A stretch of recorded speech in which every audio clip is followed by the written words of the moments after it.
نحمده ونصلي على رسول الكريم اما بعد فاعوذ باللہ من الشیطان الرجیم بسم اللہ الرحمن الرحیم۔ آج کا میرا موضوع لفظ اللہ ہے۔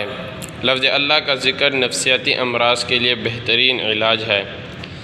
ہالینڈ کے ماہر نفسیات نے انکشاف کیا ہے کہ لفظ اللہ کا ذکر افسردگی اور ذہنی تناؤ کے شکار مریضوں کے لیے بہترین علاج ہے، بلکہ انہیں دیگر نفسیاتی بیماریوں سے بھی محفوظ رکھتا ہے۔ ڈچ ماہر نفسیات وینڈر ہاؤن نے اپنی نئی دریافت میں اعلان کیا ہے کہ قرآن مجید کا مطالعہ اور لفظ اللہ کا بار بار دہرایا جانا مریض یا عام شخص ہر دو پر اثر کرتا ہے۔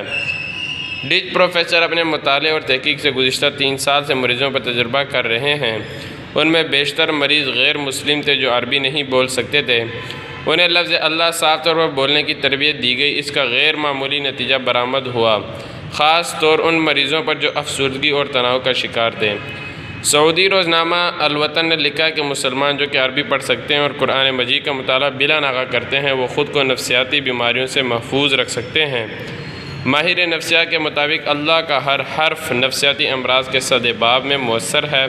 اپنی تحقیق کی مزید وضاحت کرتے ہوئے وینڈ ہاؤن نے بتایا کہ لفظ اللہ کا پہلا الف نظام تنفس سے خارج ہوتا ہے اور سانس کو کنٹرول میں رکھتا ہے۔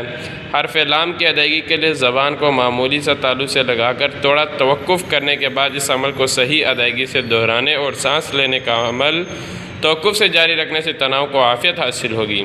انہوں نے مزید کہا کہ لفظ اللہ کا آخری حرف ہا کی ادائیگی سے پھیپھڑے اور دل کا رابطہ ہوتا ہے اور بدلے میں یہ رابطہ دل کی دھڑکن کو کنٹرول کرتا ہے۔ وآخر الدعوانا الحمدللہ رب العالمین۔